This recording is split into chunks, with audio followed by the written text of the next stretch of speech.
السلام علیکم دوستو، استقبال ہے آپ کا ہمارے چینل AQ آفیشیل پر۔ میرے دوستو، ہم نے پچھلی ویڈیو میں آپ کو بتایا تھا حضرت آدم علیہ السلام کے قصے کے بارے میں کہ اللہ تبارک تعالیٰ نے حضرت آدم علیہ السلام کو کس طرح سے پیدا کیا اور کس طرح سے ان کو دنیا میں بھیجا۔ ہم نے بتایا تھا کہ اگلی ویڈیو میں ہم اس کا خلاصہ بتائیں گے کہ اس واقعے سے ہمیں کیا سیکھ ملتی ہے، ہمیں کیا عبرت اس سے ملتی ہے۔ اگر آپ نے ہماری وہ ویڈیو نہیں دیکھی ہے تو ہمارے ڈسکرپشن میں وہ لنک ہے گا اس ویڈیو کا، تو پہلے جا کے ہماری وہ ویڈیو دیکھ لیں تاکہ آپ کو ہماری پوری بات سمجھ میں آ جائے۔ اس واقعے کے اندر جو سب سے پہلی چیز جو تھی اللہ تبارک تعالیٰ کے حکم کے بارے میں تھی۔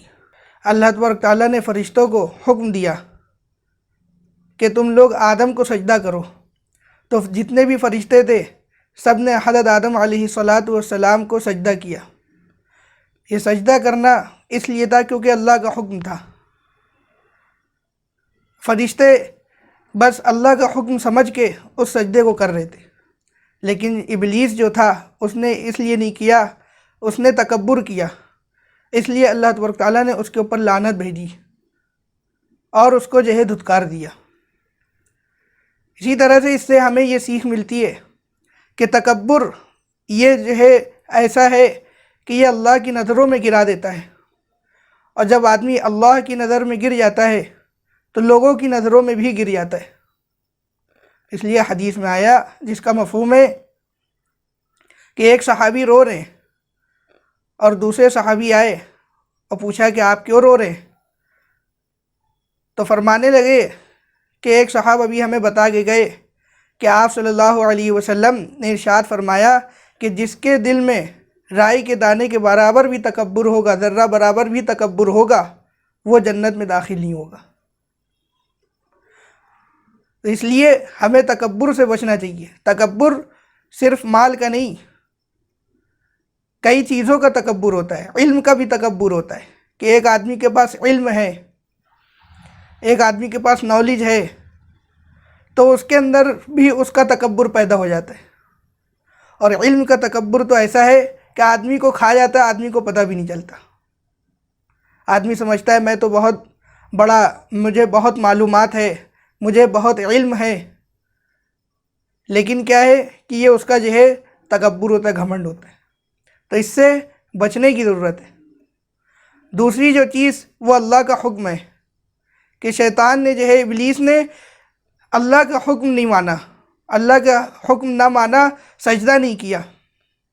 یہاں پہ ایک بات سوچنے کی ہے کہ جب ابلیس نے اللہ کا حکم توڑا اور صرف ایک سجدہ نہیں کیا تو اللہ تبارک تعالیٰ نے اس کے اوپر لعنت بھیجی، اس کو جو ہے دھتکار دیا۔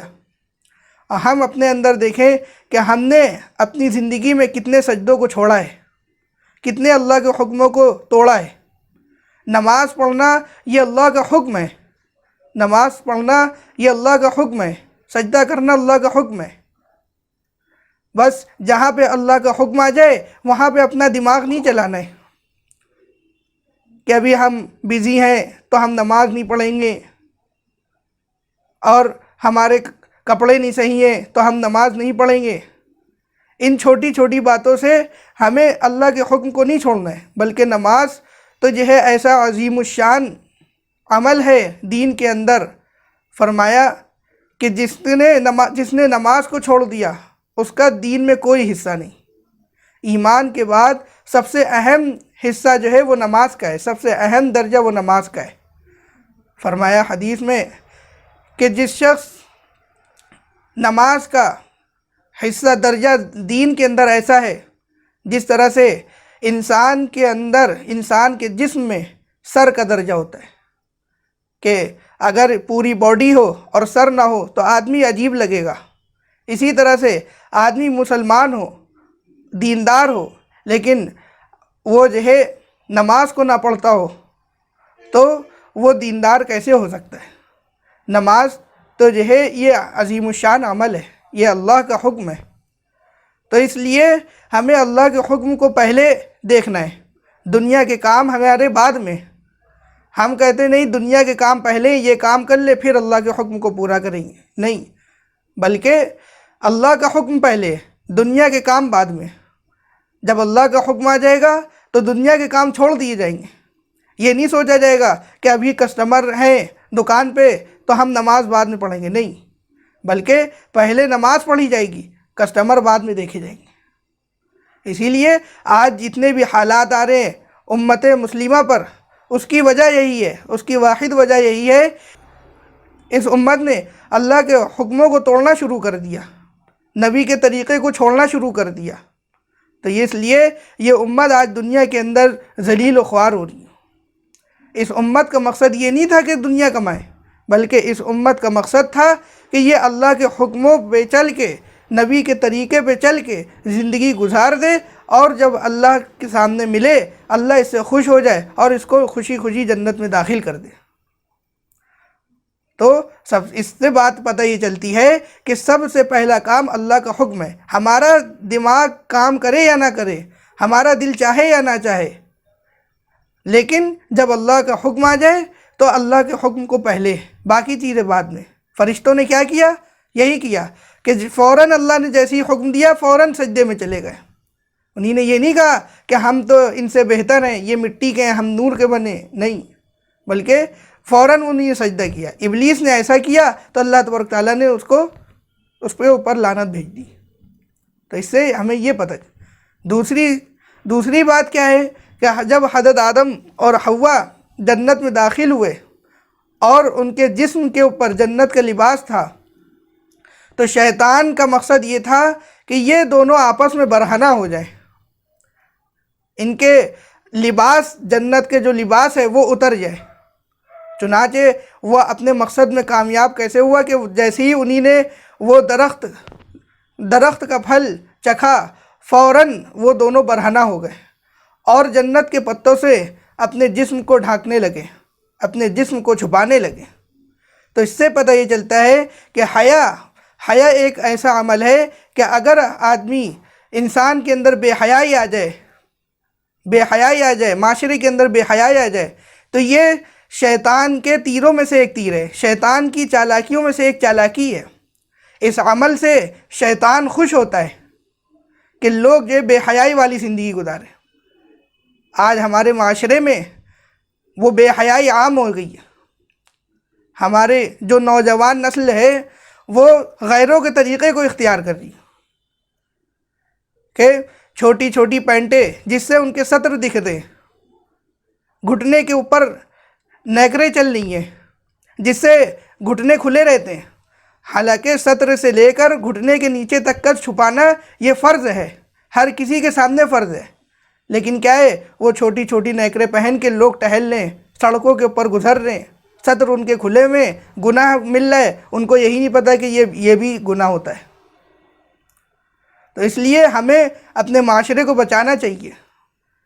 ہماری جو بہنیں ہیں وہ بے پردہ سڑکوں کے اوپر گھوم رہی ہیں، سروں کے اوپر چادر نہیں ہے، تو اس سے کیا ہو رہا ہے کہ معاشرے کے اندر زنا کی کثرت پھیل رہی ہے۔ زنا صرف یہ نہیں ہے کہ شرمگاہ سے صرف زنا کیا جائے، زنا آنکھوں کا بھی زنا، آنکھوں سے بھی اگر کسی غیر محرم کو دیکھا جائے تو یہ بھی زنا ہے، زبان سے اس کا تذکرہ کیا جائے تو یہ بھی زنا ہے۔ اور زنا کی جو سب سے پہلی سیڑھی ہے، فرمایا کہ زنا کی سب سے پہلی سیڑھی بدنظری ہے۔ آدمی جب کسی غیر محرم کو دیکھے گا اور اس کی طرف دیکھ کے اگر اس کے اندر شہوت پیدا ہوئی وہ دوسروں کو بتائے گا تو یہ زبان کا زنا، دماغ کے اندر اس کو سوچے گا تو یہ دماغ کا گناہ، دل کے اندر اس کا تصور پیدا کرے گا تو یہ دل کا گناہ ہے، اور اگر اس کی طرف چل کے جائے گا پیروں کا زنا ہے، اور اگر کوئی غلط کام ہاتھ سے کرے گا تو یہ ہاتھوں کا زنا ہو جائے۔ تو سب سے پہلی جو چیز ہے وہ بدنظری ہے، بدنظری سے بچنا۔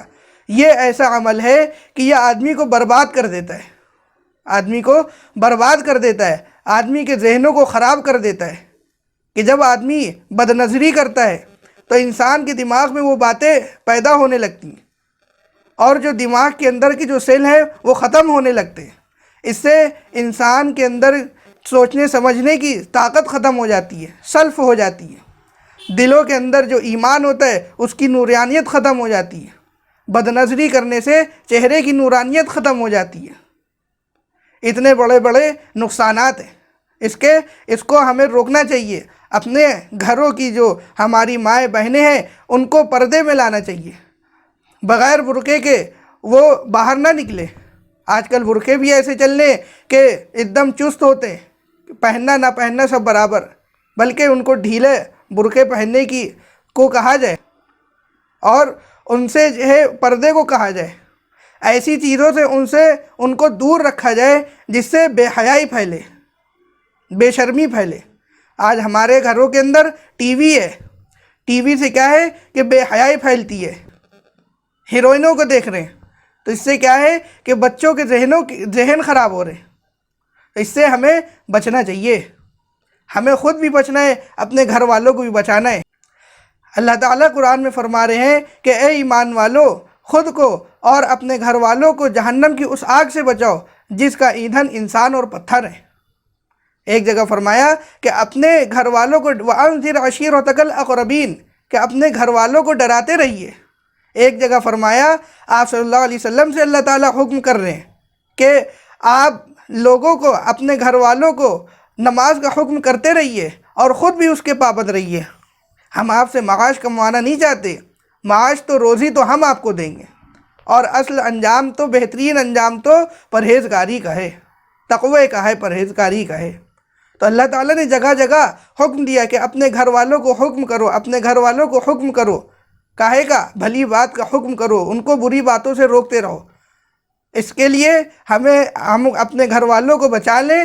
اس کے لیے ہمیں کرنا کیا ہے کہ گھروں کے اندر دینداری والا ماحول بنائیں، دینداری کو عام کریں، سنتوں کو عام کریں، سنتوں کے بارے میں ان کو بتایا جائے، ان کے سامنے صحابیات کے واقعات پڑھے جائیں کہ صحابیات نے کس طرح سے پردہ کیا۔ اچھا، ہمارے کے کیا ہوتا ہے کہ اگر صحابہ کا یا صحابیات کا یا آپ صلی اللہ علیہ وسلم کی بات کا کوئی بات آتی ہے تو ہم کہتے ہیں کہ ارے وہ تو صحابہ تھے، ہم ان کے جیسے کہاں، وہ تو نبی تھے، ہم ان کے جیسے کہاں، ہم ان کی سنتوں کو کہاں ادا کر سکتے ہیں۔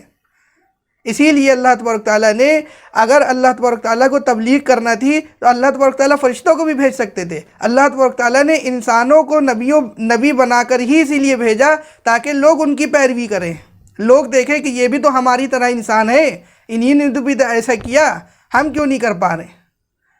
بلکہ یہ ہمارے ایمان کی کمزوری ہوتی ہے جو ہم یہ باتیں کہتے ہیں، ہم سب کر سکتے ہیں، بس ہمارے اندر ہمت کی ضرورت ہے، ایمان کی ضرورت ہے۔